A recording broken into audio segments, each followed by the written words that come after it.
যারা মুত্তাকি হবে, মুত্তাকি বান্দা বান্দীদের জন্য। আর মুত্তাকি হতে হলে 5টা গুণ লাগবে।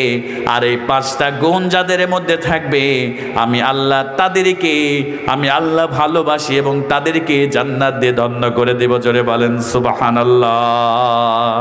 তাহলে মুত্তাকিদের জন্য আল্লাহ জান্নাতের, আল্লাহ পাক সুবহানাহু ওয়া তাআলা আসমান এবং জান্নাতের সমপরিমাণ, এর থেকেও বড় জান্নাত তৈরি করে রেখেছেন। আর মুত্তাকি হতে হলে 5টা গুণ লাগবে। আর এই 5টা গুণ যাদের মধ্যে থাকবে, আল্লাহ পাক সুবহানাহু ওয়া তাআলা তাদেরকে আল্লাহ জান্নাত দিয়ে আল্লাহ ধন্য করে দেবে। জোরে বলেন সুবহানাল্লাহ। ও মুসলমান ভাইরা, তাহলে আমরা কি সেই 5টা গুণ শুনবো তো ইনশাআল্লাহ?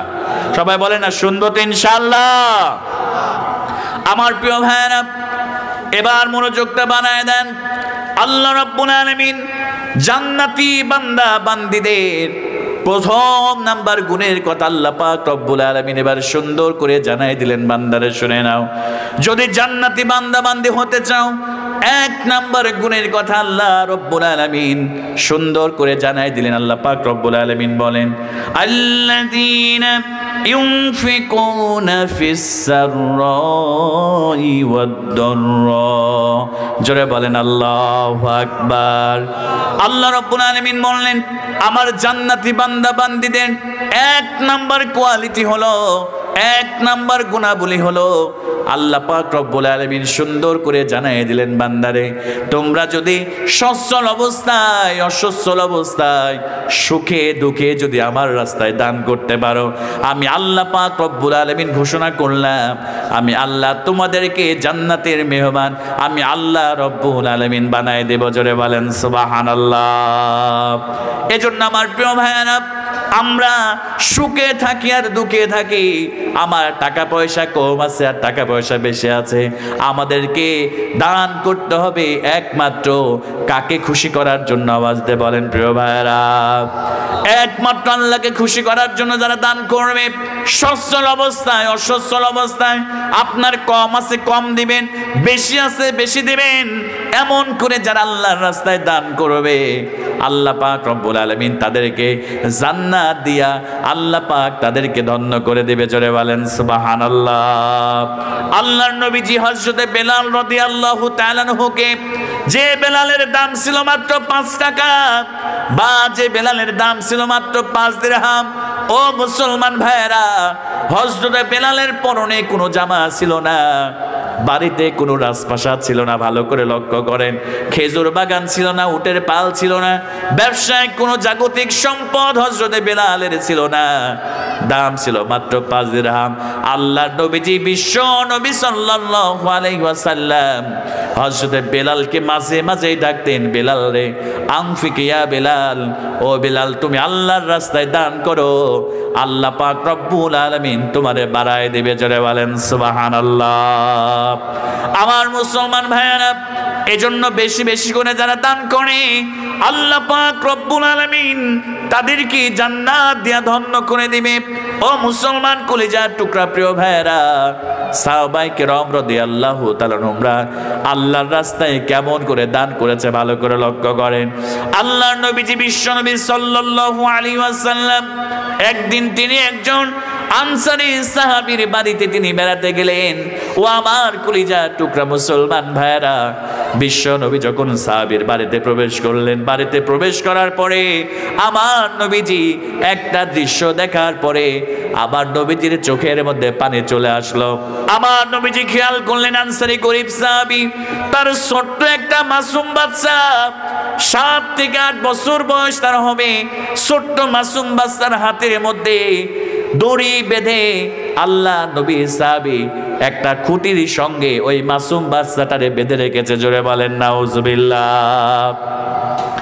আমার নবীজি সাল্লাল্লাহু আলাইহি ওয়াসাল্লাম এই দৃশ্য দেখার পরে আমার নবীজি অনেকটা কষ্ট পেলেন।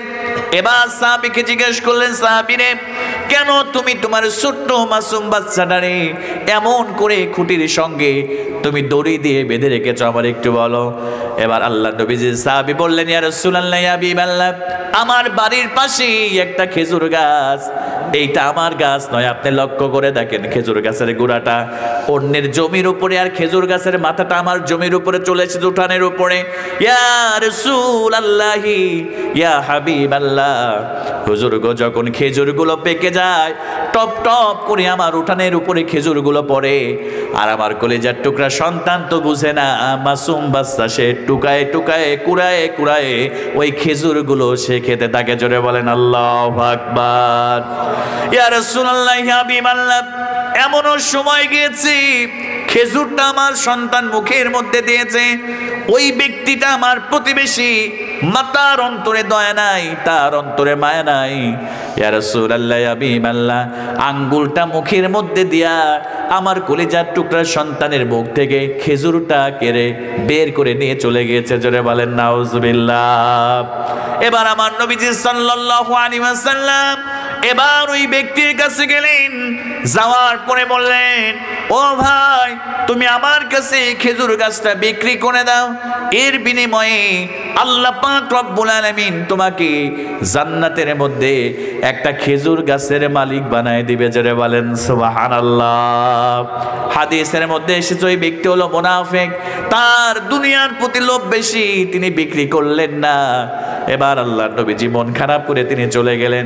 এবার হযরত আবু দাহদা নামক একজন সাহাবী বিশ্ব নবীর কাছে গিয়ে বললেন, ইয়া রাসূলুল্লাহ, ইয়া হাবিবাল্লাহ, হুজুর গো, আমি যদি ওই খেজুর গাছটা কিনে আপনার সাহাবীকে আমি যদি হাদিয়া দিয়ে দিই, ইয়া রাসূলুল্লাহ, ইয়া হাবিবাল্লাহ, আল্লাহ পাক রব্বুল আলামিন কি আমাকে জান্নাতের মধ্যে একটা খেজুর গাছের মালিক বানায় দিবে। আল্লাহর নবীজি বললেন, আবু দাহদা রে, তুমিও যদি খেজুর গাছটা কিনে আমার সাহাবীকে হাদিয়া দিয়ে দাও, আল্লাহ পাক তোমাকেও জান্নাতের মধ্যে একটা খেজুর গাছের মালিক বানায় দিবে। জোরে বলেন সুবহানাল্লাহ। আমার কলিজার টুকরা প্রিয় ভাইয়েরা, আজকে আমরা দান করতে চাই না। আল্লাহ আমাদেরকে সম্পদ দিয়েছে, সেই সম্পদগুলোকে বারবার গচ্ছিত করে রাখি, আল্লাহর রাস্তায় ব্যয় করতে চায় না। আর সাহাবীরা কেমন নজির স্থাপন করে গিয়েছে। এবার আবু দাহদা রাদিয়াল্লাহু তাআলা আনহু এবার তিনি ওই বাড়িতে চলে গেলেন। যাওয়ার পরে বললেন, ভাই আমার কাছে তোমার এই খেজুর গাছটা বিক্রি করে দাও, তার বিনিময়ে তোমারে আমি আমার যে মদিনার মধ্যে সব থেকে বড় খেজুর বাগান, আমার 300টা গাছ ওই বাগানে রয়েছে, মাঝখানে একটা ডুপ্লেক্স বাড়ি আছে, রাজপ্রাসাদ আছে, এরপরে শুধু তাই নয়, একটা মিষ্টি পানির কুয়াও আছে। ভাই আমার, তুমি যদি তোমার একটা খেজুর গাছ আমারে দিয়ে দাও, এই খেজুর গাছের বিনিময়ে আমি আবু দাহদা তোমারে 300টা খেজুর গাছের বাগান, একটা দোতলা বাড়ি আর একটা মিষ্টি পানির কুয়া আমি তোমার নামে লিখে দেব। জোরে বলেন সুবহানাল্লাহ। এবার ওই ব্যক্তিটা রাজি হয়ে গেল। এবার আবু দাহদা সুন্দর করে তার নামে খেজুর বাগান, বাড়ি আর মিষ্টি পানির কুয়া লিখে দিলেন। আর একটা গাছ লিখে নিয়ে দূর দিয়ে বিশ্ব নবীর দরবারে চলে গিয়েছে। হাসতে হাসতে বলছে, ইয়া রাসূলুল্লাহি, ইয়া হাবিবাল্লাহ, হুজুর গো, দেখেন না আমার 300 গাছের খেজুর বাগান দিয়া, একটা দোতলা বাড়ি দিয়া, একটা মিষ্টি পানির কুয়া দ্বারা আমি একটা মাত্র খেজুর গাছ ক্রয় করেছি। ইয়া রাসূলুল্লাহ, ইয়া হাবিবাল্লাহ, এই নেন আপনার খেজুর গাছ, আপনার সাহাবীর হাদিয়া দিয়ে দেন। আল্লাহর রাসূল হাসতে শুরু করলেন, ও সাহাবী, তুমি কি কাজটা না করলা? এই পৃথিবীর মধ্যে তুমি আবু দাহদা সব থেকে বড় সুন্দর সফল ব্যবসায়ী। যে আবু দাহদা দুনিয়ার খেজুর বাগানের বিনিময়ে আল্লাহর জান্নাতের মধ্যে একটি খেজুর গাছ সে ক্রয় করেছে, তোমার মতো সফল ব্যবসায়ী এই পৃথিবীর মধ্যে আর কেউ নাই। জোরে বলেন সুবহানাল্লাহ। আমার মুসলমান ভাইয়েরা, এখানেই শেষ নয়। এবার হযরত আবু দাহদা বাড়িতে চলে গেলেন।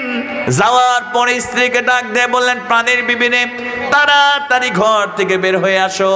2টা মাসুম বাচ্চাকে বললেন, ও কলিজার টুকরা সন্তানেরা, তাড়াতাড়ি ঘর থেকে বের হয়ে আসো। আমার প্রিয় ভাইয়েরা, স্ত্রী বললেন, প্রাণের স্বামী রে, কেন ঘর থেকে বের হয়ে যাব? এবার আবু দাহদা বললেন, এই বাগান, এই বাড়ি, মিষ্টি কুয়া বিক্রি করে দিয়েছি, একটা জান্নাতের খেজুর গাছের মালিক আল্লাহ পাক আমাকে বানিয়ে দিয়েছে, এই গাছের বিনিময়ে আমার সব কিছু আমি বিক্রি করে দিয়েছি। জোরে বলেন সুবহানাল্লাহ। স্ত্রী এবার হাসতে হাসতে বলেন, আবু দাহদা, আপনি সব থেকে উত্তম ব্যবসায়ী, এই দুনিয়ার মধ্যে আপনি একজন সফলকাম ব্যবসায়ী। জোরে বলেন সুবহানাল্লাহ। এবার তার দুইটা মাসুম সন্তান আল্লাহু আকবারের স্লোগান দিয়ে ঘর থেকে বের হয় আর বলে, আব্বা জান, আপনি হলেন দুনিয়ার একমাত্র সফল ব্যবসায়ী হলেন। আমার আব্বা জান, আপনি হলেন দুনিয়ার সব থেকে সফল ব্যবসায়ী। আল্লাহু আকবারের স্লোগান দিতে দিতে তারা ঘর থেকে দ্রুত বের হয়ে গেল। জোরে বলেন সুবহানাল্লাহ।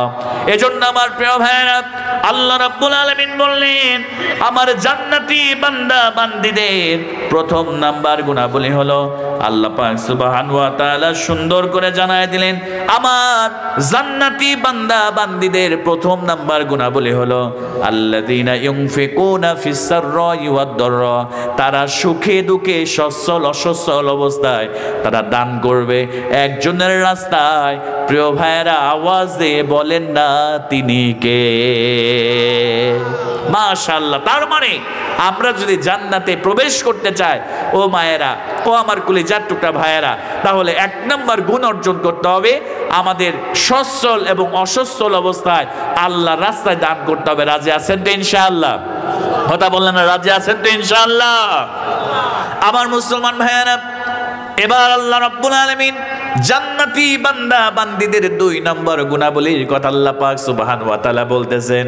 আল্লাহ পাক রব্বুল আলামিন বললেন, আল্লাযীনা ইউনফিকুনা ফিস সাররাই ওয়াদ দাররাই ওয়াল কাযিমিনাল গায়জ। জোরে বলেন আল্লাহু আকবার।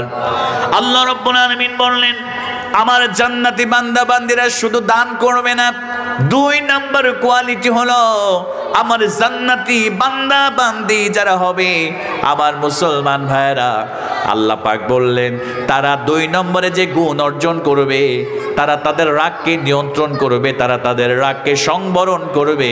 এইটা হলো জান্নাতি বান্দা বান্দীদের দুই নম্বর কোয়ালিটি। জোরে বলেন সুবহানাল্লাহ।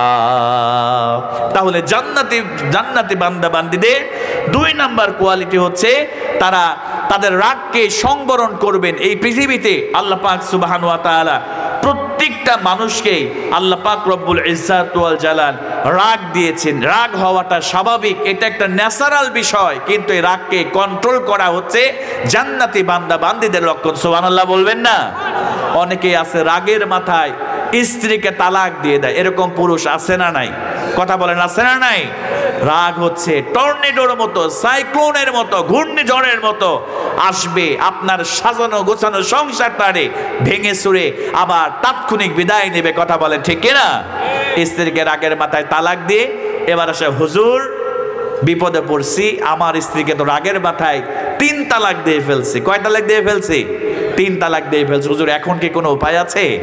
আচ্ছা প্রিয় ভাইয়েরা, স্ত্রীকে তো রাগের মাথায় তালাক দেয় নাকি এমনি এমনি দেয় বলেন তো? হাসতে হাসতে আই লাভ ইউ বলে, আমি তোমাকে ভালোবাসি বলে, সোনামণি বলে কি কখনো স্ত্রীকে তালাক দেওয়া হয়? হয় না। রাগের মাথায় তো তালাক দিয়ে যায়। রাগ যখন হয়ে যায়, তালাক দিয়েছে, এবার ছোট্ট ছোট্ট মাসুম বাচ্চা, তারা মাথায় নাই যে আমার সন্তান আছে, তালাক দিয়ে এবার আমাদের কাছে চলে আসে, হুজুর একটা ফতোয়া দিয়ে দেন। ও প্রিয় ভাইয়েরা, তালাক হচ্ছে বন্দুকের গুলির মতো, একবার ছুঁড়েছেন ওইটা বন্দুকের মধ্যে ফিরে নেওয়া সম্ভব নয়, সেটা রাগের মাথায় হোক আর সেটা হাসতে হাসতে হোক। তালাক মানেই আপনার স্ত্রী তালাক হয়ে যাবে। অসংখ্য পরিবার আজকে রাগের মাথায় তালাক দিয়ে দেওয়ার কারণে অসংখ্য পরিবার আজকে ধ্বংস হয়ে যাচ্ছে, চূর্ণ বিচূর্ণ হয়ে যাচ্ছে। কথা বলেন ঠিক কিনা? এজন্য আমার মুসলমান ভাইয়েরা, একমাত্র জান্নাতি নারী পুরুষ যারা, তারাই শুধু রাগকে সংবরণ করতে পারে, রাগকে নিয়ন্ত্রণ করতে পারে। আমার রাসূল সাল্লাল্লাহু আলাইহি সাল্লামের কাছে একজন সাহাবী এসে বললেন, ইয়া রাসূলুল্লাহ, ইয়া হাবিবাল্লাহ, আউসিনি ইয়া রাসূলুল্লাহ, ওগো আল্লাহর নবীজি, আমার একটা উপদেশ দান করেন। আমার নবীজি বললেন, লা তাগদাব, ও আমার সাহাবী, উপদেশ এসেছো, একটা উপদেশ তোমাকে করলাম, তুমি কখনো রাগান্বিত হয়ে যেও না, তুমি কখনো রাগ করো না। জোরে বলেন সুবহানাল্লাহ। এরপরে সাহাবী আবার বললেন, ইয়া রাসূলুল্লাহ, আউসিনি ইয়া রাসূলুল্লাহ, ওগো আল্লাহর নবীজি আমারে একটা উপদেশ প্রদান করেন। আল্লাহ নবীজি দ্বিতীয়বার বললেন, সাহাবীরে লা তাগদাব, তুমি কখনো রাগ করো না। আল্লাহ নবী সাহাবী আবার 3 নম্বরে বলেন, আউসিনি ইয়া রাসূলুল্লাহ, ইয়া রাসূলুল্লাহি, ইয়া হাবিবাল্লাহ, আপনি আমার উপদেশ প্রদান করেন। আল্লাহ রাসূল বললেন, ও আমার সাহাবী লা তাগদাব, তুমি রাগ করো না, রাগ তুমি করো না। আল্লাহ নবীজি একবার নয়, 2 বার নয়, এই কথাটা আল্লাহ নবীজি 3 বার তিনি সাহাবীকে বললেন। জোরে বলেন সুবহানাল্লাহ। এজন্য আমার প্রিয় ভাইরা, যদি জান্নাতে প্রবেশ করতে চায়, জান্নাতি মানুষ যদি হতে চায়, আল্লাহর জান্নাতে যদি প্রবেশ করতে চায়, ও আমার প্রিয় ভাইরা, রাগ করা যাবে না। যদি রাগ করেন তাহলে আপনার এই দুনিয়াতে আপনার জন্য কল্যাণ, আর আল্লাহ রাব্বুল আলামিন আপনাকে জান্নাত থেকে নিরাশ করে দেবে, বঞ্চিত করে দেবে। জন্য প্রিয় ভাইরা, রাগ করবেন না, সন্তানদেরকে রাগ করবেন না, সন্তানদের উপরে রাগ করবেন না, বাবা মার উপরে রাগ করবেন না, স্ত্রীদের উপরে রাগ করবেন না। কারণ আমার রাসূল সাল্লাল্লাহু আলাইহি ওয়াসাল্লাম কখনো কারোর উপরে আমার নবীজি রাগ করতেন না। কথা বলেন ঠিক কিনা? বিশ্ব নবী সাল্লাল্লাহু আলাইহি ওয়াসাল্লাম যখন এই কোরআন নাজিল হয়ে গেল, ও মুসলমান কলিজার টুকরা প্রিয় ভাইরা, আমরা হলাম কেমন নবীর উম্মত। যখন কোরআন নাজিল হয়ে গেল, ভালো করে লক্ষ্য করেন, আল্লাহ নবীজি এই কোরআন নিয়ে তাইফের ময়দানে চলে গেলেন। যাওয়ার পরে আবার নবীজি তাইফবাসীদেরকে বললেন, ও তাইফবাসীরা, কুলু লা ইলাহা ইল্লাল্লাহ তুফলিহুন, ও মানব মণ্ডলী, তোমরা যদি এই কোরআনকে মেনে নাও, আল্লাহর একত্ববাদের স্বীকারোক্তি যদি তোমরা দিয়ে দাও, তাহলে তোমরা সফল হয়ে যাবে, তোমরা বিজয় হয়ে যাবে। ও মুসলমান প্রিয় ভাইয়েরা, বিশ্ব নবী আমার যখনই কোরআনের দাওয়াত নিয়ে তায়েফের ময়দানে চলে গেলেন, আমার নবীজি যখনই তাওহীদের দাওয়াত দিতে শুরু করলেন, ভালো করে লক্ষ্য করেন আমার কলিজার টুকরা প্রিয় ভাইয়েরা, হযরতে বিশ্ব নবী মুহাম্মদুর রাসূলুল্লাহ সাল্লাল্লাহু আলাইহি ওয়াসাল্লাম যখন এই কোরআনের দাওয়াত দিতে শুরু করলেন, এবার তায়েফবাসীরা আমার নবীজি সাল্লাল্লাহু আলাইহি ওয়াসাল্লামকে এবার তারা ছোট্ট ছোট্ট বালকদের হাতে, ছোট্ট ছোট্ট মানুষদের হাতে তারা পাথর দিয়ে বললেন, যাও, মুহাম্মদ নামের পাগল এসেছে, ওই মুহাম্মদ নামের পাগলটারে তোমরা পাথর দিয়ে তার শরীরটাকে তোমরা ক্ষতবিক্ষত করে দাও। জোরে বলেন নাউজুবিল্লাহ। আমার মুসলমান কলিজার টুকরা প্রিয় ভাইয়েরা, কেমন নবী আমরা পেয়েছি।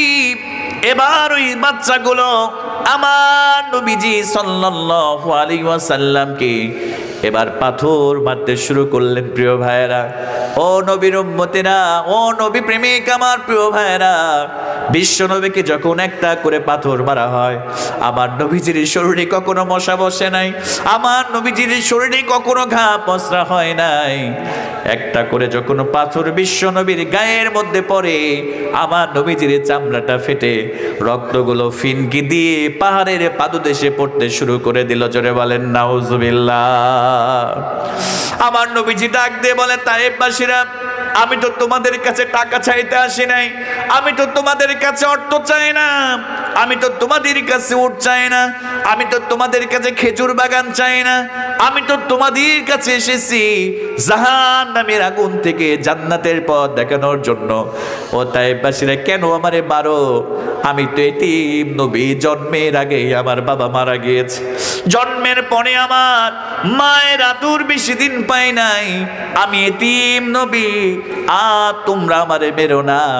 আমার নবীজি যখন এই কথা বললেন, ওই নিষ্ঠুর কাফিরেরা আমার নবীজিকে আরো বড় বড় পাথর দিয়ে আমার নবীজিকে আঘাত করতে শুরু করলেন। জোরে বলেন নাউজুবিল্লাহ।